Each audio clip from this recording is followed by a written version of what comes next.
This is the Inspection Pro Joe podcast, where we break down everything you need to know to grow a successful home inspection company. Join hosts Joey and Jake as they share insider knowledge and chat with the industry's best on how to take your business to the next level. Welcome back to Inspection Pro Joe, episode 46. Today, Joey and I have with us Preston Sandlin, also known as Inspector Crazy Pants, where you can find him on Instagram. He's the owner of Home Inspection Carolina and the host of the podcast, the Successful Home Inspector podcast. So we are very happy to have a fellow podcaster and home inspection company owner with us here today, Inspector Crazy Pants, Preston Sandlin.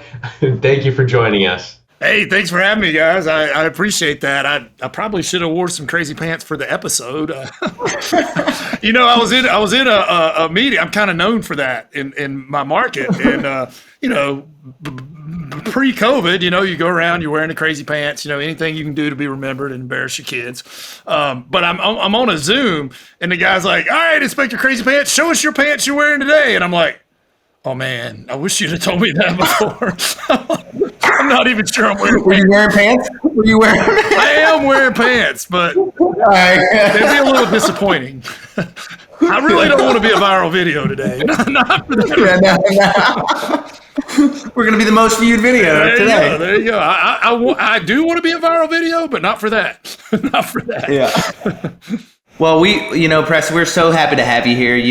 I've known about you for so many years now because you've just had such an impact on our industry. You have one of the best businesses on the East Coast, and we're just excited to share you with our listeners and to hear a little bit of background more on your story and kind of how you've created Inspector Crazy Pants and Home Inspection Carolina, and even more so, I think, one of the biggest things is, how you've been so successful and you're going to I feel like you can give a lot of value to our listeners, because I've looked up to you for a while and I love your TikTok videos, by the way. Well, thank you for those kind words, but I really should be telling them to the people who work the team. Yeah. I got really lucky early, and I hired some good people, and I hired some bad ones too. Lots of stories there, but I do have some really good people, and we just built it. Kind of, it was uncharted waters to begin with, right? Like when we first got into business, I started doing inspections in the mid-'90s, late 90s, opened my own. I worked for another company, but there really weren't that many multi-inspector firms back then. It was actually pretty rare. It was mostly just single-man technician, and there's nothing wrong with that, by the way. I mean, there's days I think, golly, I wish I could go back to that. But, I went through that evolution that I'm sure a lot of inspectors did, where they were staying up all night, writing reports, doing 3 inspections a day. In your case, Joey, I found out it was like 5 or 6, which I don't know how you did that. And at some point, I was actually, my profit margin was great. I was making a lot of money, but I had no life. So I had to start, hiring some people, and I got some good ones and I got some bad ones. But there was no roadmap back then, and there was no, and fortunately now, I mean, there are a lot of successful companies that you can look to. You've had a lot of them on your show. In fact, thank you for letting me on. I'm not sure I would make the cut. Yeah, well, you're great. Yeah. Some of those people, man, are like, all right, we got a slow week. We'll bring Crazy Pants on.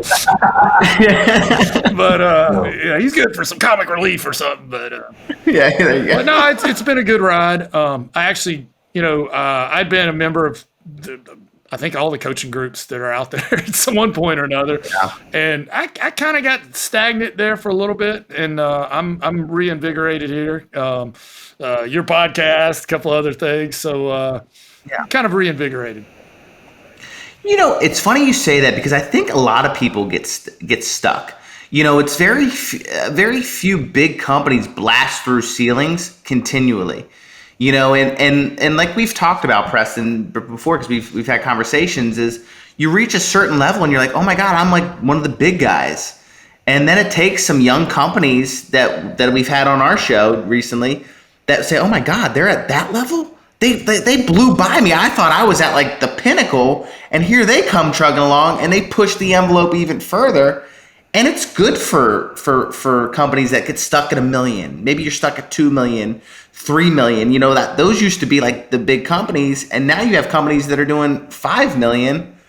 And I think because they're giving power back to the inspectors and not some of these vendors that have been in control of our industry. Yeah, I mean, I think there's a couple of $10 million ones now or going to be soon, and that gives a lot of power. I mean, to the industry when you've got a couple of guys like that. I think that's fantastic. Every level, you've ever heard that saying, every level there's a new devil.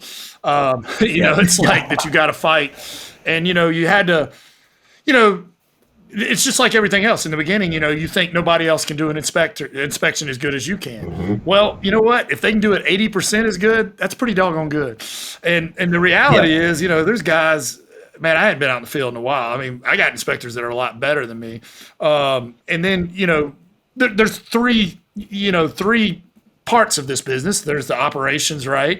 And, IAB brings this out. EOS brings this out. We had kind of figured that out. We had different names for it. We had admin, marketing, and inspections, but they call it services, operations, and growth. But it's, what you start to figure out, I was the growth. I was it. I was the only marketing person. I did crazy pants. I did crazy TikTok. Well, not TikToks because that's new, but I did all the stuff, I just went to all the offices myself. And then I got to a point we did pretty well, but then we stopped, and I just didn't feel what I didn't realize, you said it's a relationship business, and you're right.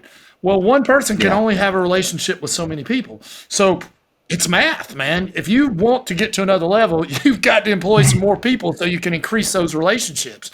It's math with everything. If you think about it, one person can only do so many inspections. What's an inspector like? If they were just killing it, how much can they produce in a year? All right. Well, if your goal is 2 million, 1 million, 3 million, how many inspectors do you have to have? It's math. And then the same thing. How many growth people do you need to have? Because one person can't have enough relationships to carry a $5 million business. They just can't. They can't be everybody's best friend. So, I had to get out of my own way. I went from thinking I was the only inspector who could do a good job to being the only marketing person who thought he could, So now I've had to get out of the way and let other people do the marketing. So my biggest lesson is trying to get out of my own way, I guess. Yeah. Well, and so I remember hearing that you were the only marketing person. And when did you hit that realization? Was it recently or? I was right around 3 million, and I just kept every year, give or take 100,000, a little over, and I couldn't grow, and it was kind of that John Henry against the machine, the steam engine. I just thought, I'd market a little more, go to a couple more parties. Yeah. I literally went to 16 Christmas parties one year by myself. I went to 3 in one night. It's literally like if you're in marketing, every weekend in December there's Christmas parties, right? And you got to go to all of them. I literally went to 3. I went to one, stuck in, hi, how you doing? Kiss some babies. Go out, go to the next one, kiss some more babies. It was pre-COVID, obviously. Yeah. I don't know if kissing babies is a thing anymore, but but I just couldn't. And finally, I was like, and everybody else had 2 or 3 marketing people, and I was, I was cocky, thought I knew everything. I was like, I'm so good, I don't need marketing people. And then finally, I got tired, and I wasn't growing, and I'm like, hey, the math. Finally, I'm like, ding dong, I have to learn things the hard way. I hired my first marketing person, didn't work out very well. My second one's pretty good, and we're going for 3 and 4 here pretty soon. So that's awesome. I just didn't know how to, like an inspector, it was very structured what they have to do, and I could train them. The marketing was a little different. Like, how do you train them, and what are the measurables for that? It's a little bit more slippery, I guess, than an inspector. It's very, structured, I guess. I'm wondering there, not how did you make it work with the marketers, but how did you learn how to make it work? Where did you go to figure out what the metrics were going to be that you had to look at, how to train them? Not exactly training them, but where did you look to see how to train them and things like that? I'm still learning. I'm not an expert on that, but Well, I process of elimination partly. I seem to do everything wrong. Yeah. But until broken clocks, right, twice a day. Yeah. And then finally I figured it out. But one thing is, talk to these other companies. I finally, Joey, you have mentioned it too. Like some of these people just blew by you, and it's a little bit of an ego, but get over that. Get over that. Hey, man, you got a good life. You're doing well. Talk to these people. Most of these companies, I haven't met one yet that is not nice and not willing to help you. I mean, actually, for the most part, most inspectors are, or at least the ones who are growth minded, are like the nicest people willing to help. There's a lot of good people on those forums, but there's also some people who, throw rocks at anything that shines. But there's some. I don't get into that. But most people who are growing a company, and especially if they're not in your market, man, buy them a beer. It'll be the best investment you've ever made in your life. Talk to them. Well, yeah, I think you make up a great point, Preston, because sometimes you think like you're the biggest guy in the room, and then you realize like, oh my God, I'm not. And that was a big realization for IEB when I went to my first IEB and I saw like, oh my God, 5 million? I didn't even know that was a thing. I thought there was like one company and it was Elite Group that was even close to that. And, and what I found was they're so nice and they're willing to help, because for them to get to that point, they've needed a lot of help too. Absolutely. And they're willing to give back. But I will say this, for anybody, if you're approaching somebody, and with real estate agents, anything, taker and giver. Think about that. Don't just be a taker, because they get especially at a conference or something. That person's going to be a celebrity there. You wouldn't go up to Gary Vee and I'm a big Gary Vee fan. Hey Gary, what do I need to do?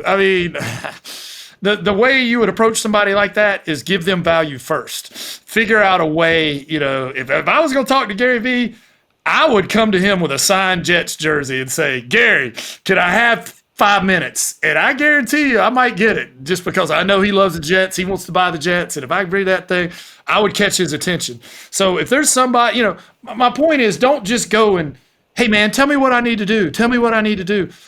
Go offer them value and you get their attention. And they'll gladly reciprocate. That's just my advice. Yeah. Well, Preston, other than like getting out of your own way, what were some of the biggest challenges that you've faced on your way to 3 million? Because that's an incredible mark. We have a lot of people that get stuck in $1 million. They don't know what to do. What was your kind of journey like to that 3 million, and what were some of the biggest things that you've had to overcome? Well, for the longest time, we did another podcast. So is it all right to cross? Yeah. Oh yeah. So Joey was on my podcast and we talked about this. I was stuck at oddly about the same number. We were right around 600,000-700,000 forever.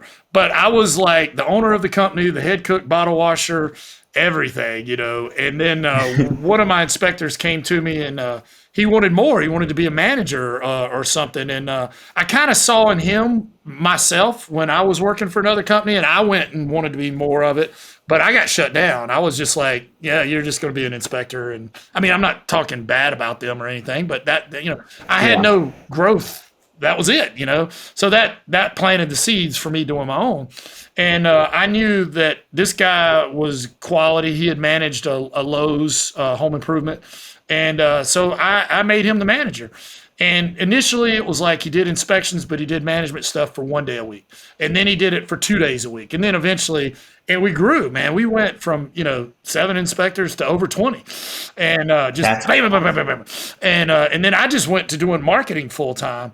And then I let Chip handle the callbacks and stuff too. Because that was really hard for me. It's really hard for the owner of a company to handle callbacks because it's your baby and you take it personally. Yeah. And I was doing that in marketing. So I don't know if you've ever got on, had a call. It's so crazy, man. within a 15-minute period, you can get a review that says you're the greatest thing since sliced bread. You're the greatest inspection.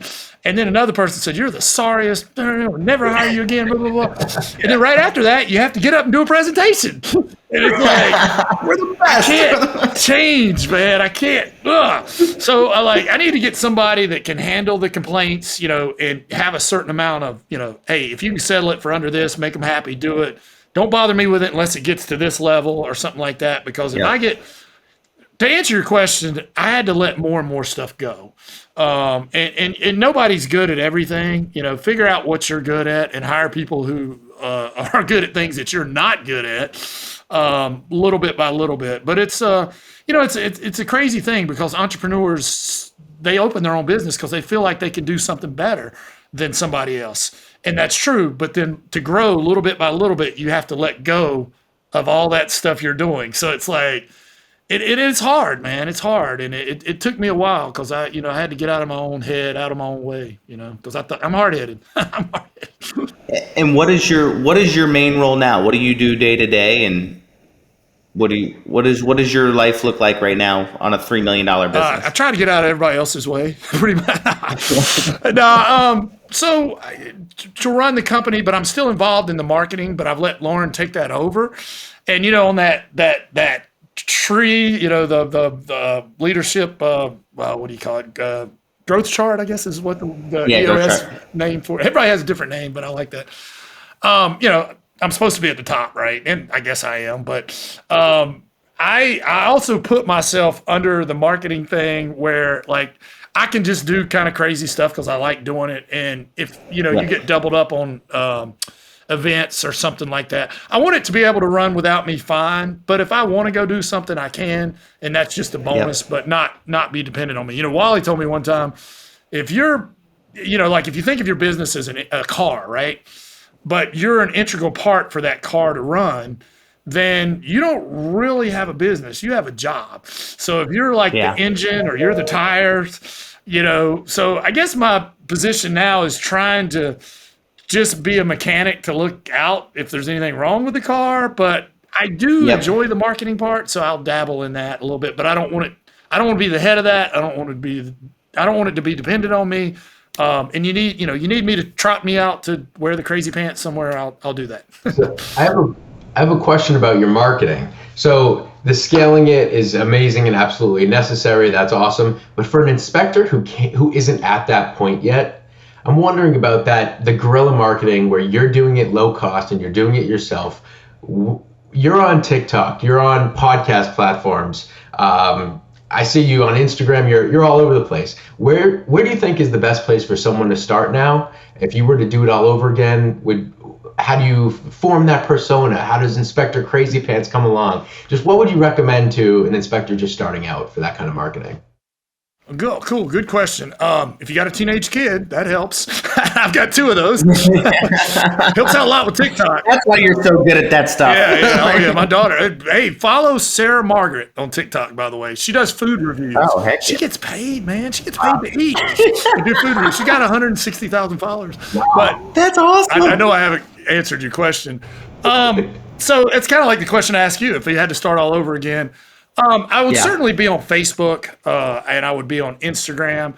I hate to keep, but I want to give credit. Gary Vee, says this all the time. It's like, where are everybody's eyeballs now? I mean, I walk into an office and half the people are on their phones or on the computer. He says, there's a billboard, right? And 4 people riding by in a car. 3 of them are probably looking down at their phone.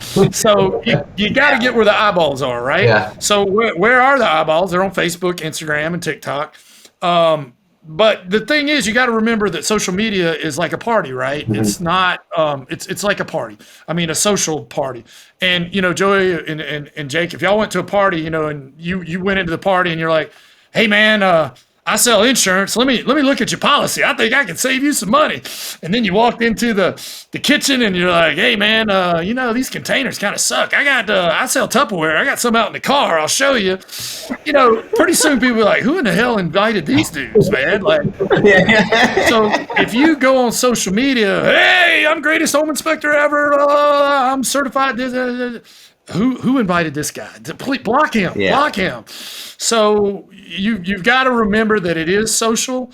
80, I would say 80% social, 20% business. I think educate, entertain, and oh, by the way, I happen to do a home inspection. But some of your entertainment can be. I mean, goodness gracious, guys! We find pictures of crazy stuff. I incentivize my guys to do the TikToks and the videos. And the cool thing about those are, like, the little TikTok videos. They're the vertical videos, 60 seconds or less. You can also use them on Instagram stories, Facebook stories. Facebook just started doing Reels. And by the way, whenever one of those social media platforms comes out with something new, they push it. They push it. Jump on it, because right now it's Facebook Reels. If you put them on there, because they're pushing that. So is Instagram, because they're all trying to compete with each other. So a lot of that stuff is, you can use, what do you say, repurpose it or something like that. Mm-hmm. Now, going back to your question, one inspector, he's doing inspections, doesn't have a whole lot of time.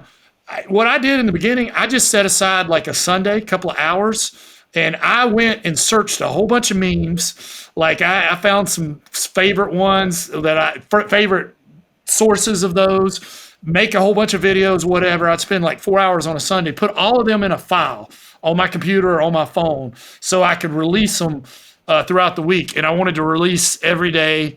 You can study that and figure out what the best times are. I just tried to alternate it on different days. Yeah. And the other thing I figured out too is, you go interact. I mean, friend as many realtors as you can. Go specifically and interact on their page. And the more you interact with them, the more often your stuff's going to show up in their feed. So that would be my advice early on. Somebody, because it doesn't cost you any money, right? Yeah. It just costs you time. Yeah. I would do that. And obviously, we all know that the old school calling works too. Have some coffee. I mean, it's tough starting out. It's tough, but if you hang in there, you can do it for sure. Sorry, I went on and on. No, this is great because it is free. When did you notice that you were getting a lot of attention on social media? I mean, do you still notice it? Do you get a lot of people that say, "Oh my God, we're using you because I saw your video, or I saw your TikTok, or I saw your Instagram"? We do. Sometimes you obviously you put something out there really good, like you go write a check for a charity and you take a picture of it and put it out there. It's going to get a bunch of likes. I mean, people like that stuff. I like that stuff. There's other things you put out and you're like, dang, man, that was good, but you only got like 8 likes. What, like, yeah. But then the funny thing is you go out, you see it, oh man, I loved what you did, the thing, and and then a lot of people look at your stuff. They may not comment or like it, but they look at it, and you just get a lot of feedback when you're out and about. Now the downside of that, I mean, the thing that kills me is sometimes it's like, I run into that and they're like, man, I love your Facebook. You kill it. And I'm like, yeah, what's your name? I go back and look. And I was like, damn, they never used me for an inspection. I'm like, what's it going to take?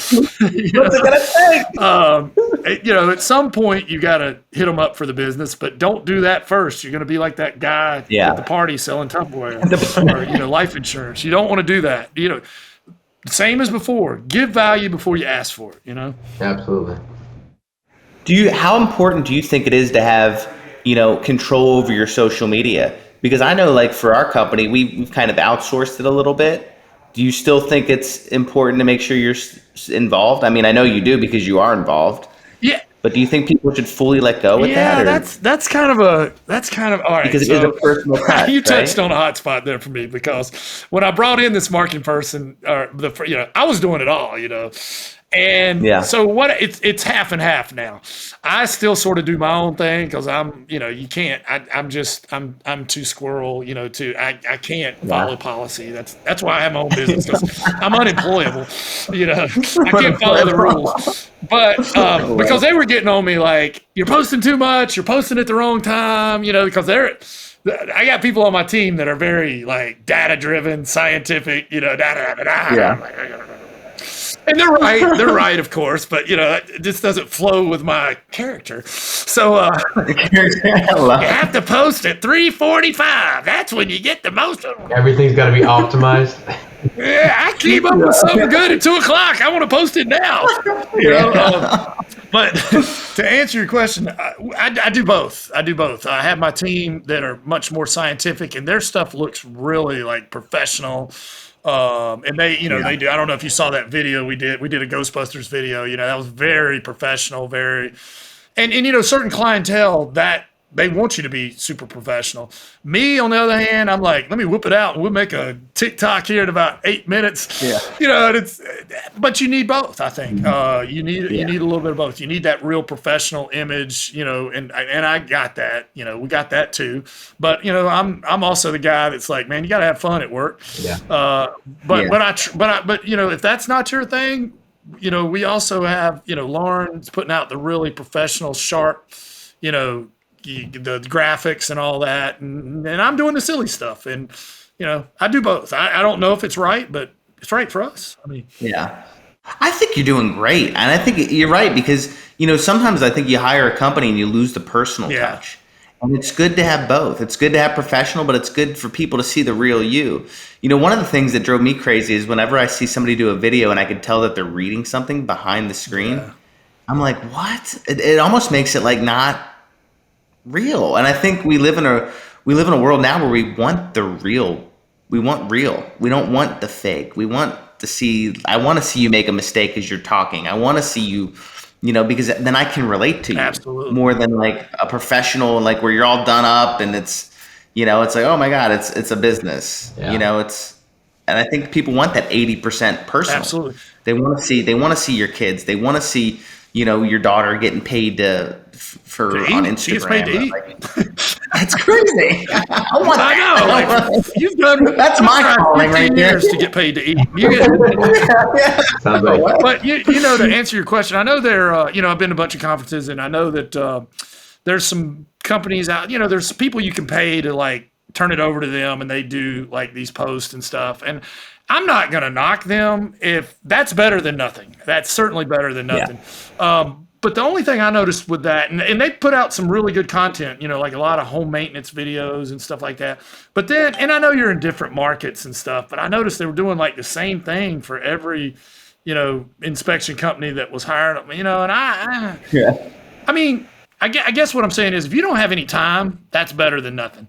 But if you've got a little time, you could do a lot better, I guess is what I'm saying. Mm-hmm. And time is free, but it's not free. It's you say it all the time. There's certain resources you got. Time is one of them. Money's one of them. And, once you start getting some money, you can do some other things. But in the beginning, you're head cook, bottle washer, and everything. You're doing it all. You have no time. Yeah. You got to use your time because that's the resource you have. That's free. Right. Well, and then you're like I said, you're trying to hire people to do things you're not good at, but now it's like, all right, so how do I'm hiring somebody to do something I'm not good at, but now how do I hold them to be accountable for something that I'm not even good at? But it's kind of like that who, not how sort of thing. But exactly. For everybody listening, I've kind of discovered two systems in like operating systems. It took me a long time to figure it out, but in business, it's EOS by far. Gino Wickman, Traction, EOS, just read that book, watch the videos. Fantastic system for business, scorecards, the whole 9 yards. It's a way to run your business. I'm sorry it took me, 15, 16 years of business doing that. And then, on the personal side, I'm a big believer in, I don't know if you guys ever heard of Stoicism. I'm a big Stoic believer, Stoicism like Marcus Aurelius, Epictetus, in my personal life. And Ryan Holiday has a bunch of great books out there on that. That's a great personal operating system, where the basic premise of that is everything that happens, you got to ask yourself, is this something I can control or something I can't control? And if it's something I can't control, I can't spend time worrying about it. It's just a waste of time, energy. And let me focus on the things I can control. And I know that's sort of like the serenity prayer too, but, and there's a lot more to it than just that, but that's the basic premise. But I highly recommend check out Stoicism. I think Ryan Holiday has like the Daily Stoic. He's a modern person interpreting it for you. And for your business, go EOS all the way. And that's EOS is Entrepreneur Operating System. If you're wondering what that is, we actually have, I think, a couple episodes where we do talk about EOS framework and Traction as well. So go check those out. So Preston, I guess that leads me to a question. What are the things that you try to control every day, or that you control every day, to move your life forward and your business forward? Wow, that's a great question. Well, I think it's a dashboard, right? I mean, you can't it's a lot like, all right, so what are our numbers? What are our metrics? And, are we on track with that? Because I didn't always do that. I mean, before I was like, I would have anxiety. I would be like, why's the phone not ringing? Why, and I was doing all the, what do you call the metrics that are like past time? Like my numbers are down in the past, but it's already a latent thing. And, and I'm starting to get anxiety. Why are our numbers down? What's going on? Is there something, but I think, having a dashboard and your finger on key metrics, you can see stuff kind of before it becomes a problem. You can see it developing, and you can do something about it. I mean, there's something you can do, there's a couple of, it's like a dashboard, like an airplane or something, we can, I don't know how to fly, but obviously I've heard, all right, we got to take down the rudder a little bit here, and we got to open up this or a boat, whatever, there's certain things we can maneuver to adjust to that. So I think that keeps you a little bit from having anxiety and, staying in control. Because, I mean, when you own a business, man, I wish I could work for me. I mean, when you own a business, I mean, dude, I ain't gonna lie, I have to take stuff to sleep, because I put my head down at bed at night, and I just start worrying about stuff, like, are we going to have enough business? Are we going to do this? Did we pay that? Did we, is this new regulation going to affect us, or when COVID hit, like, oh my God, are we able to be going into houses and stuff? There's so much stuff you have to worry about. And it's not just you. I mean, you're worried about all those people who work for you and their families and stuff. And, it's just, owning a business it is not, I admire, that's why I love all business owners. I am a small business. Any person who owns, the small little thing. I mean, I'm always like, dude, whatever I can do to help you, because I know the shit you go through. Yeah. I'm sorry, I hope I won't. No, you're good. Payroll, taxes, regulations, business, just getting business. I mean, it's a hard road, man. So it's stressful. So we need to take a quick break to hear a word from our sponsor, but we will be right back. The home inspection industry is highly competitive, and you need an edge to stay on top. You certainly can't afford to give profit away for no reason.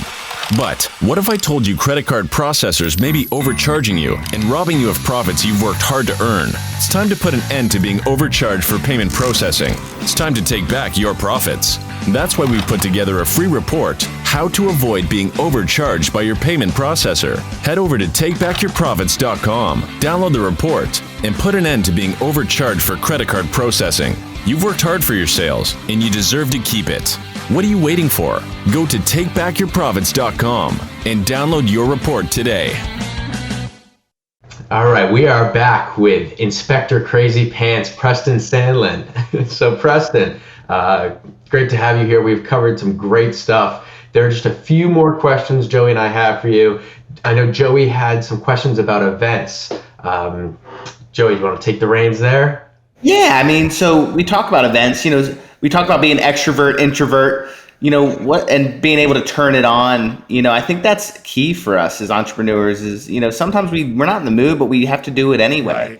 Right. What are some key things when you get to events that you do to get business, to maybe it's an inspector event where we're out at the conference to engage? How do you go about that? Well, I take a shot right before I go. No, I'm just kidding. I used to, but if you're doing 16 parties, you get a little sloppy on those last ones. No, tequila. I'm actually an introverted extrovert. I mean, a lot of people are like, "Man, you're so out there, you're so extroverted." I'm like, it's an act. I mean, it's not an act. I'm a friendly guy, but I mean, I'm not like a jerk or anything. But I'm exhausted after that. I got a buddy who's like, he really is extroverted. He gets energy from it.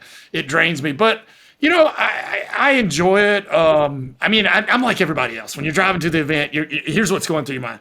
Damn, how long do I have to stay here? And especially most inspectors, because we're technical people. We don't And then you get there and you start talking to somebody, and you're like, hey, it's not that bad. And then you start talking to somebody else. The real challenge is to try to go to multiple people, and don't just sit in the corner with that one person that you know, because that didn't do you any good. I mean, you wasted your time. You already know that person. I mean, you should certainly speak to them, don't get me wrong. But if you spend the whole 2 hours of the event talking to that one person, you didn't get the value. I mean, the idea is, how do you get the maximum value out of that event? Whether that's Here's how you do it. Yeah. You talk to people, and then you always kind of, I have a hard time like separating from this person to go to the next person, because I'm like, how do you do that? And say, I'm going to free you. I'm going to let you. I know you probably got lots of people to talk to. So you make it about them, not you. I know you got lots of people to talk. I don't want to hold you up. So then you go over to the next person, and just look for some common ground. Hey, I love that. I know a lot of real estate agents are women. Never compliment a physical feature about them. Always something that they were wearing. The shoes, the thing. And I mean, don't make it fake, but I mean, dude, you see my pants? I mean, I like crazy stuff. So, if somebody's wearing, for me personally, I go up, I'm like, oh man, the leopard skin, I could have wore pants to match that. And, of course they'll say, and I'll say, I bet you never heard that from a guy, have you? And one lady's like, you're just not going to the right bars, Preston. All right, don't cancel me. Don't cancel me. But no, just, so again, you want to get the maximum. So talk to as many people as you can. If you can get cards, get cards. If it's some sort, if you can get a list, find out who the list, who's got the list. And again, give them value. Don't just ask for something. I mean, man, if nothing else, be nice. Be nice, be nice, be nice. Be nice and be humble. Find out who's doing the event and say, hey, I'll joke about it. I'll be like, hey, I'll trade you a cup of coffee for the list. You'd be surprised how many times I get it. So then I can do follow-up. Hey, it was great meeting you at the so-and-so. I'd love to meet with you personally or something like that. Send them a bomb or, a little short video. But the whole idea is maximize that event. Don't just go and sit in the corner, even though that's kind of what we want to do. Yeah. We talk a lot about events here, and I want to talk about maximizing it really quickly, because we talk about networking all the time. But one thing I think that you probably pull from it is passion, right? You go to an event, you learn something new, and now your passion for inspections are probably renewed. Do you ever come back from an event jazzed up, ready to go and impact something new? And that's what I talk about. How valuable is the event, not just for networking, but also re-energizing it? Oh, absolutely. And I made the mistake of, I stopped going for a couple of years because I just sort of got burned out, I guess. But I saw my business just kind of hit a slump. And then as soon as I started going again, jacked back up, and mainly because it re-energized me. But yeah, you go, and I have never been to a conference and not picked up something. And sometimes it's the people who are there on stage, but a lot of times it's just, talking to Joey, talking to Jake, talking to, whoever at the bar. It's like you find out about this one new thing, and you're talking to somebody about a little problem you're having or something. They're like, oh yeah, I had that problem. Here's what I did, blah, blah, blah, boom. Or here's a new resource, and you come back jacked up. The problem is, I think there's a word for this, where you come back with all this new stuff and you're all jacked up, but then you got to go back and do your regular stuff. And you're probably, usually to go to a conference, you had to do a lot of work on the front end and the back end to have those 3 or 4 days. Yeah. So you have to go back to doing a lot of inspections and stuff to make up. So, by the time you finally get back around to, all right, what was all that stuff about? It's kind of like, so, Wally had I heard on his thing, he had a great thing. He takes his whole team to some of these things or something, because then they kind of are, they can be a little bit like, oh my God, here he comes. He's got a whole bunch of new freaking ideas. They hate it when you go to a conference. Yeah. Make it where, they're part of it, or just figure out a way that always put yourself in their shoes. Like if you were them, oh, here comes this guy. He's got all these freaking new ideas, and like life's getting ready to get more difficult for me. But not if you can sell them on the vision and how, all right, yes, short term, there's going to be a little disruption, but long term, it's going to be a win. You've always got to be the visionary and sell them on the vision. Sorry, I went all over the map. No, that's great. No, I love that. Yeah. No, because it's so true. It's selling them on why we're doing what we're doing. Yeah. And I try to make it like, hey, I'm here this is to help help you. Like, I'm not trying to add more. I want to help you so we can get to our goals and hit our targets that we want to be Help able me to hit. help you. Exactly. Yeah, exactly. and it's not, and that's why we have to keep going events, because you can't do everything that you learn. It's just impossible. You're not going to get to it because you're going to go back to your your routine. You're going to go back, but pick at least one thing from that event that's going to move your company forward. Well, and it's great. At least, and it's great to talk to people who are in your similar situation, because, man, it's a lonely position owning a home inspection company. It's, because, you might be friends with your competition, and I know they preach that, but there's some things you're not going to share, and they're not going to share with you. I mean, just I am friends with them, but it's so good to talk to somebody who's in a similar situation as you. Like, I got buddies like I went to high school with, fraternity brothers and stuff like that, and I love talking to them. But their problems and my problems are a lot different. And it's nice to talk to somebody who has the same problems you have. It really is. I'm sorry, I know that wasn't very inspiring, but it's very nice and refreshing, and then you get to know them. I mean, I got a lot of numbers. Gordon. There's a ton of people. Wally. I could call them or message them on Facebook or something. It's really good. And it's just somebody who has the same problems you have, because it is very lonely. If you think about most people who have normal jobs, there's a whole lot of other people who have normal jobs, so they got a lot of people they can talk to when they have problems. Yeah. But when you own a home inspection company, you're not a normal person. Sorry, you're not. Yeah. So you got to go to a conference to find some more abnormal people you can talk to, I guess. Yeah, exactly. So anyway, sorry I went on and on. No, Am I over the time? So how can people get in touch with you, Preston? Sure. Well, hit me up. I'm Inspector Crazy Pants on TikTok and Instagram. So follow me and follow my daughter. She's killing it she does food reviews. Wow. Sarah Margaret Sandlin. Just look her up, Sarah Margaret Sandlin. Yeah, she's getting paid, man. She gets every other day. She's getting like $1,000 from Panera. She got $1,000 from Wendy's. Wow. She got hired to do an internship for Pepsi. I'm like, dang, man. That's awesome. But she has 160,000 followers. I have like 1,600, but that's still good. Good for me. But Home Inspection Carolina is my company, so check out my website. You can message me through there, and I'd be happy to talk to anybody. Like I said, I did everything wrong, so I can tell you what not to do. Yeah. Process of elimination. But if you buy me a beer, I'll talk to you. I love it. Be one of the first, though, because if you're the 18th, I may not be good advice by that point. So our last question to wrap, Preston. Where do you see the future of home inspections for you? What's next? And what do you recommend someone implements right away if they're listening to this podcast? Yeah, great question. As far as the industry goes, I think it's going to be a lot like, think about like heating and air or plumbing or something like that, where you've got a few mega companies in town, but you've also got the one-man shops. I don't think that's ever going away. And there's nothing wrong with one-man shop. I know we preach all this stuff, but hey, man, if you work it right, being a one-man shop is not a bad way to go. But that's where I think we were a young industry. But I think as we mature, we're going to become more like the heating and air, the plumbing.